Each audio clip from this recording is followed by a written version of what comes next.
Namaste students. To show video, I JVN Dr. Naren Singh, Sekhwat, Assistant Professor, Department of Salyatantra, Faculty of Ayurvedic Science, Jyoti Vidyapeeth, Women's University, Jaipur. In previous class, we discussed about surgical jaundice. In today's class, we will discuss about ERCP, means endoscopic retrograde cholangiopancreatography. This is the technique to rule out the cholelithiasis and other types of stones and inflammation also. Through a side viewing gastroduodenoscope, sphincter of Oda is cannulated and dye is injected. Biliary and pancreatic trees are trees are trees are visualized. It is done under C-arm guidance and sedation like midazolam or propofol anesthesia. Patient is placed in prone position with the head turned towards right. After passing gastroduodenoscope, sphincter is identified and cannulated. Under visualization, 3 ml of water-soluble iodine contrast is injected into the bile duct and pancreatic duct. When cannula goes upward besides vertebra, it signifies that it is in bile duct, and if a cannula goes across the vertebra, it is in pancreatic duct.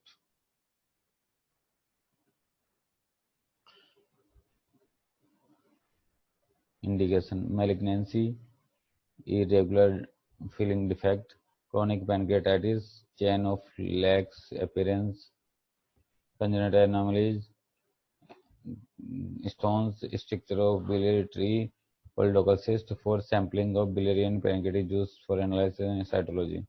Breast biopsy from tumor site. Therapeutic uses extraction of stones from biliary duct, nasogastric drainage,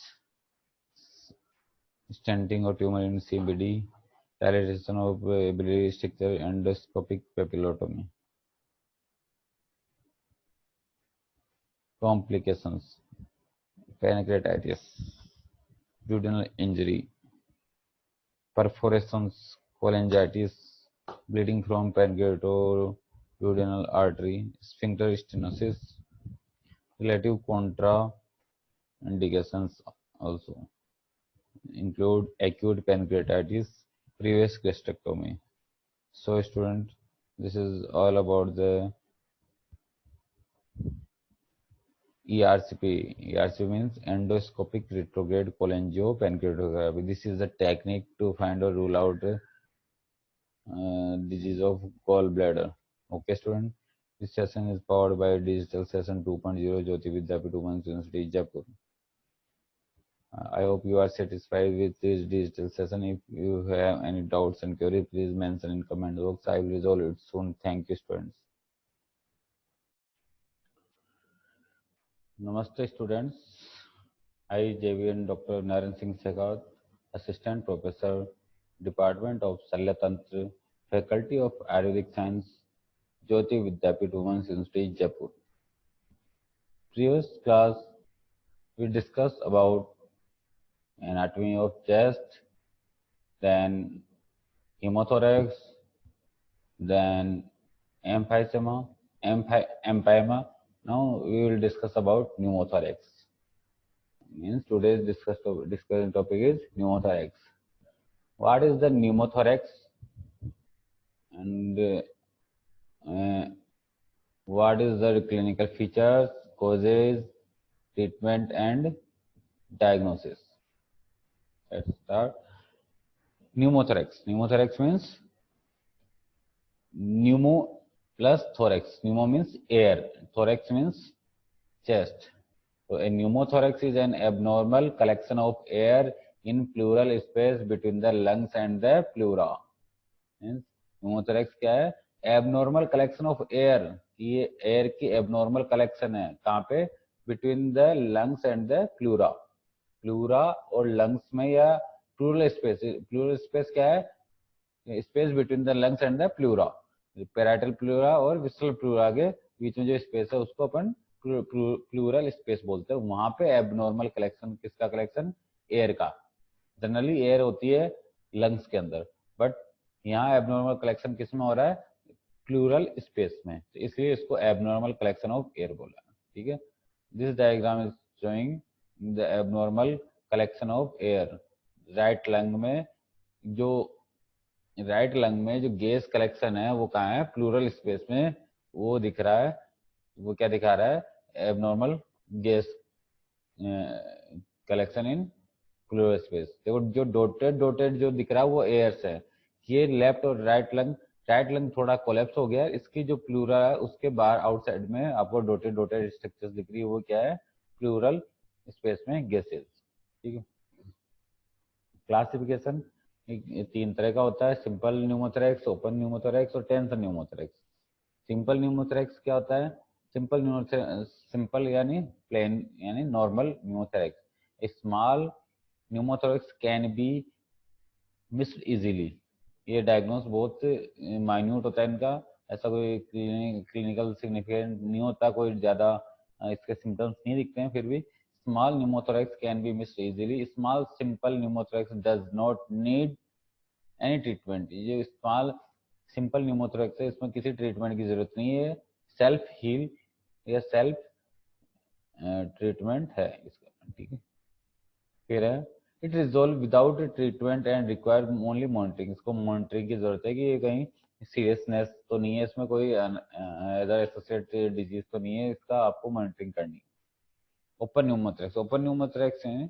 pneumothorax generally occurs due to penetrating thoracic trauma when chest wall wound remains patent.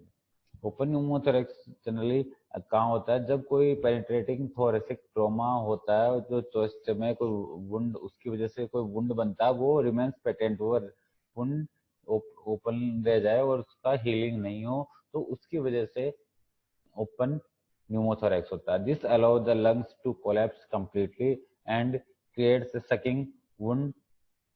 ये क्या करता है? This allows the lungs to collapse completely. इसकी वजह से open wound की वजह से, इसके वजह से क्या होता है कि लंग्स वो कोलैप्स हो जाता है, जिस जिस लंग्स में उसकी इंजरी हुई है। Bilateral pneumothorax is an emergency. जो ओपन न्यूमोथोरैक्स होता है ये यूनिलैटरल भी हो सकता है और बायलेटरल भी हो सकता है, मतलब पेनिट्रेटिंग जो वुंड रह गया वो यूनिलैटरल एक लंग्स में भी हो सकता है और दोनों लंग्स में भी हो सकता है। तो बायलेटरल जो न्यूमोथोरैक्स है इज एन इमरजेंसी, वो इमरजेंसी, क्योंकि एक लंग्स में हो तो कुछ रेस्पिरेशन चलता रहता है, बट अगर दोनों लंग्स कोलैप्स हो गए तो ये इमरजेंसी क्रिएट कर सकता है। Open chest wound produce complete collapse of lungs and paradoxical shift of the mediastinum with each respiration, causing hypoventilation and reduced cardiac output. Open chest wound में क्या होता है कि इसके अंदर जो, अगर ये यूनिलेटरल, मान लो ये यूनिलेटरल अगर न्यूमोथोरैक्स है, तो क्या होगा? एक तरफ के जो लंग्स है वो कोलैप्स हो जाएगा, बट जो उसका स्पेस है उसके अंदर air air collect gas abnormal gas collection होता रहेगा। तो उस एबनॉर्मल गैस कलेक्शन की वजह से क्या होगा? उस एबनॉर्मल गैस कलेक्शन की वजह से उसमें लंग्स के अंदर कोलैप्स आएगा, तो वो टेंशन, वो वहां पे प्रेशर डालेगा लंग्स के ऊपर प्रेशर डालेगा, तो उस तरफ का ट्रेकिया थोड़ा उस तरह का लंग्स थोड़ा कोलैप्स हो जाएगा। तो उससे क्या होगा? जो मीडियस्टाइनम वाला पार्ट है वो भी थोड़ा शिफ्ट हो जाएगा, और जो रेस्पिरेशन है वो भी थोड़ा डिस्टर्ब हो जाएगा, उसमें ऑब्स्ट्रक्शन आ जाएगा, तो उससे हाइपोवेंटिलेशन हो जाएगा। तो कार्डियक आउटपुट जो जो हार्ट से जो लंग्स में जो ब्लड ऑक्सीजनेशन के लिए जा रहा था वो भी कम हो जाएगा, इसलिए कार्डियक आउटपुट भी कम हो जाएगा।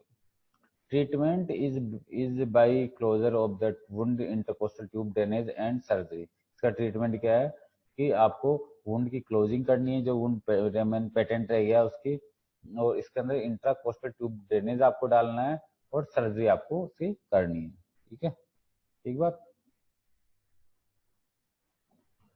Tensor pneumothorax. Tensor pneumothorax. Third and last one is tensor pneumothorax. Tensor pneumothorax is an immediately life-threatening injury that results when gas builds up under pressure within the pleural space after blunt or penetrating thoracic trauma.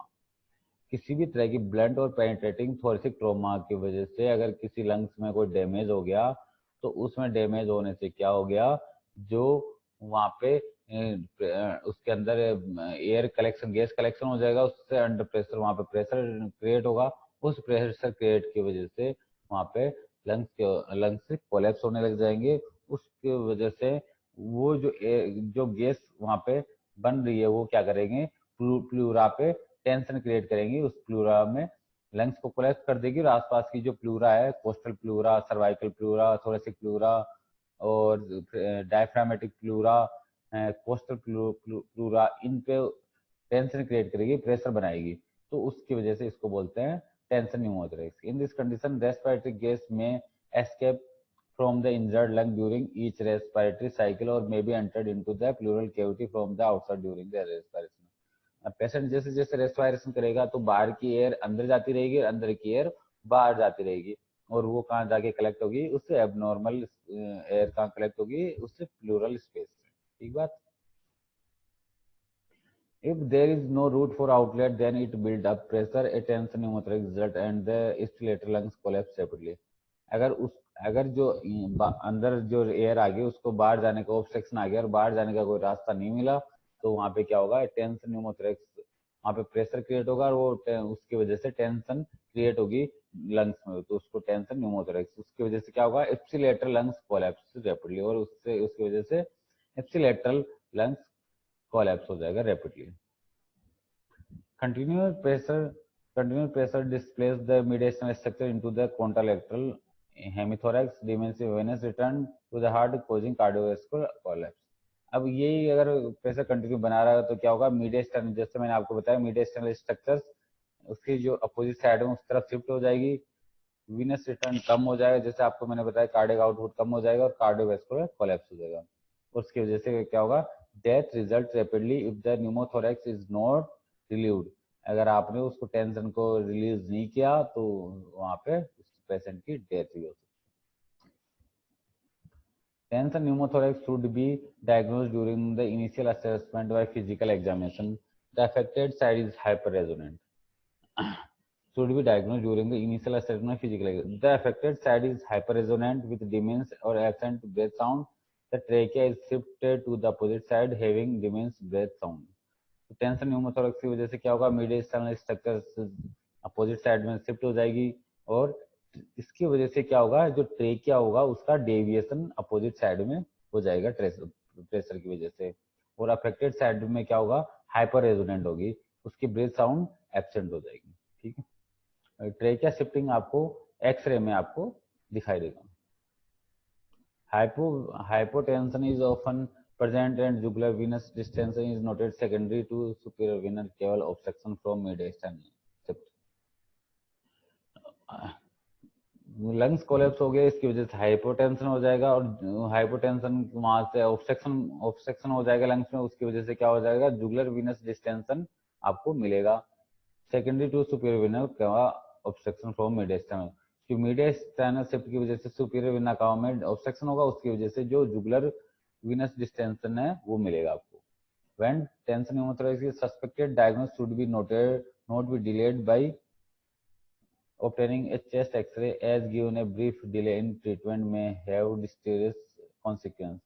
इसीलिए आपको diagnosis के लिए सबसे पहले आपको क्या करना है, चेस्ट एक्सरे कराना है। उसमें आपको लंग्स कोलैप्स मिलेगा, एयर मिलेगी उसमें, और मीडिया एक्सटर्नल जो स्ट्रक्चर है वो आपको शिफ्ट मिलेगा, और ट्रेकिया डेविएशन मिलेगा। उसके लिए आप उसके बेस पे आपको न्यूमोथोरैक्स आपको सस्पेक्टेड आपको उसको करना है, डायग्नोस करना है। अब इसका ट्रीटमेंट क्या करना है, once the diagnosis is suspected, tension pneumothorax should be treated by prompt needle thoracostomy। इसमें आपको नीडल थोरेकोस्टोमी से आपको ट्रीटमेंट करना है। इसमें क्या होता है, this is accomplished by inserting a needle under sterile condition into the affected hemithorax in the second intercostal space along with the mid clavicular line. आपको इसमें क्या करना है, जो अफेक्टेड लंग्स की साइड है, अफेक्टेड हेमिथोरैक्स है, उसमें आपको एक नीडल इंसर्ट करनी है। वो कहाँ इंसर्ट करनी है, सेकंड इंटरकोस्टल स्पेस में आपको इंसर्ट करनी है। अगर लेफ्ट लंग में अगर टेंशन न्यूमोथोरैक्स है तो आपको मिड क्लेविकुलर लाइन ये मिडल पार्ट और ये लेटरल पार्ट है क्लेविकुलर, इसके मिड क्लेविकुलर से सेकंड इंटरकोस्टल स्पेस में आपको निडल इंसर्ट करनी है। उससे क्या होगा, this manual release the tension component and allow the mediastinal structure to resume their normal anatomical position. उससे क्या होगा, वहां का प्रेशर रिलीज हो जाएगा और जो मीडियस्टाइनल स्ट्रक्चर है वो नॉर्मल कंडीशन में आ जाएगा। This is the treatment for tension pneumothorax. Clear? This is showing the site for needle insertion where this second intercostal space in tension pneumothorax. Clearly, this is all about pneumothorax. Clear? Thank you, students.